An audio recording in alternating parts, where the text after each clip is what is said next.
junto a la escultura, la pintura, el teatro, la música y la literatura, el cine se constituyó a principios del siglo XX como una de las formas más emblemáticas de narrar historias, ya sea para evadirnos de la realidad, para entretenernos y distraernos un poco del tedio, del aburrimiento, o para retratar realidades desgarradoras que muestran el sufrimiento humano. El cine se ha vuelto una actividad muy propia de la vida cotidiana y social.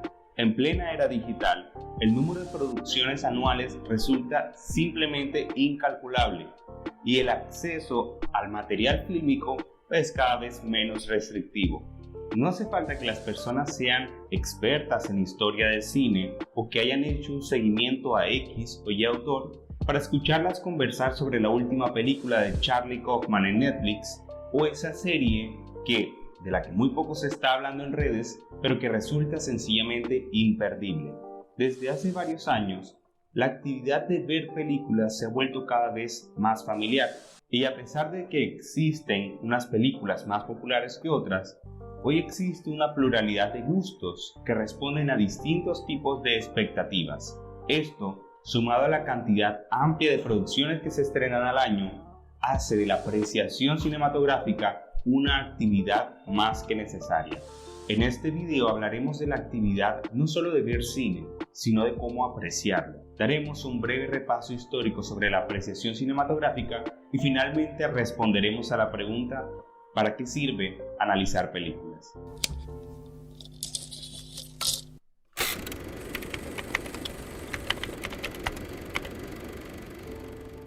Entendemos precisamente el apreciar cine como esa actividad en donde se analiza valorativamente una película.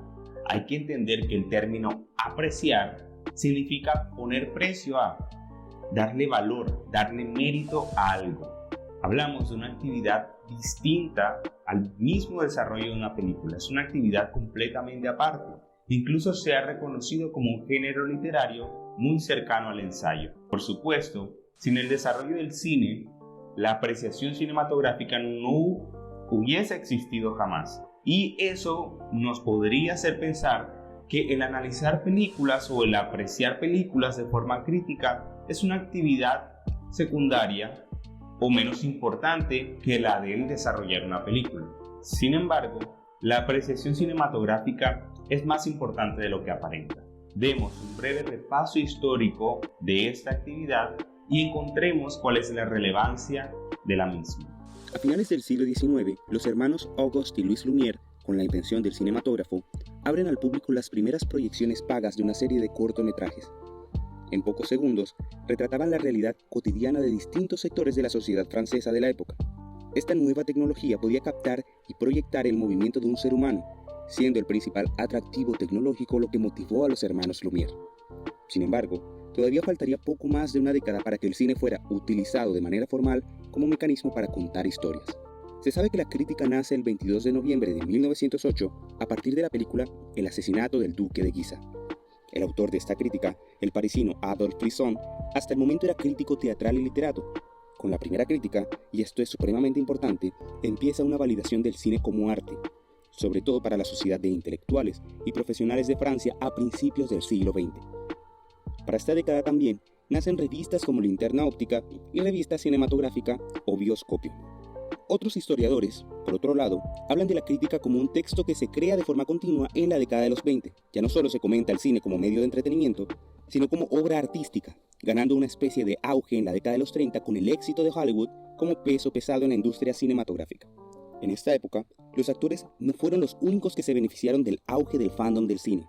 También los críticos y periodistas fueron figuras clave que frecuentaban a las estrellas de cine y productoras y también hacían parte en algún grado del mundo del espectáculo. Estos críticos se caracterizaron por replicar las mismas opiniones de las distribuidoras en lugar de hacer evaluaciones críticas rigurosas.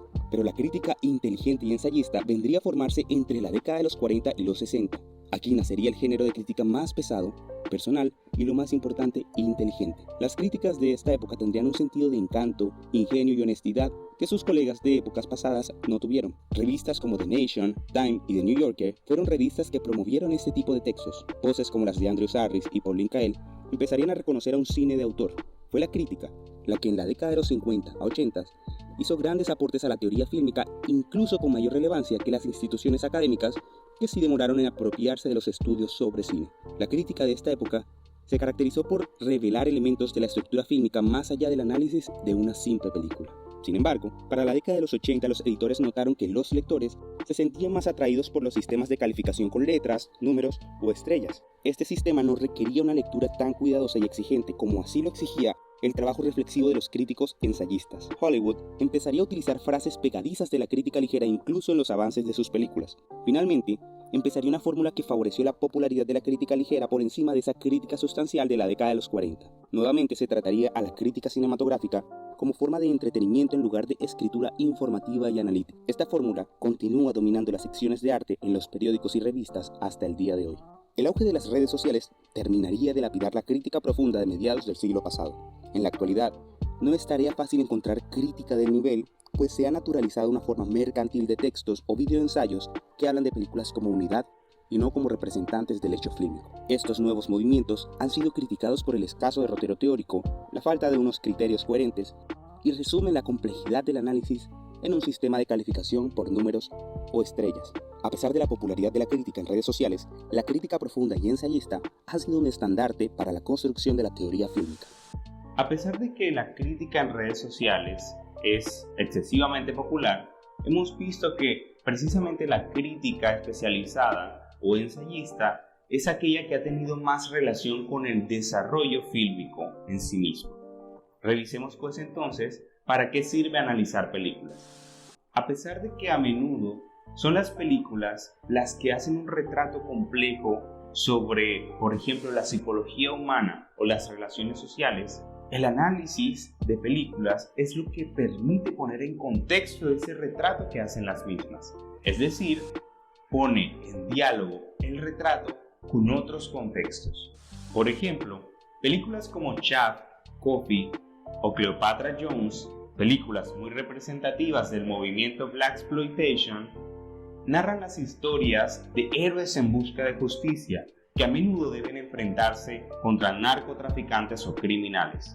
Sin embargo, gracias al análisis cinematográfico, podemos comprender esas películas como representantes de toda esa convulsión social que se vivió en la década de los 70 en Estados Unidos. Tras el asesinato de Martin Luther King a finales de la década de los 60, en Estados Unidos se libran movimientos sociales que buscan un espacio de mayor representatividad incluso en el cine, apropiándose de papeles protagónicos que generalmente eran tomados por personas blancas. El análisis fílmico, por lo tanto, nos permite tomar aquellos elementos que salen en una producción o en una película y ponerlos en diálogo con otros contextos históricos o socioculturales.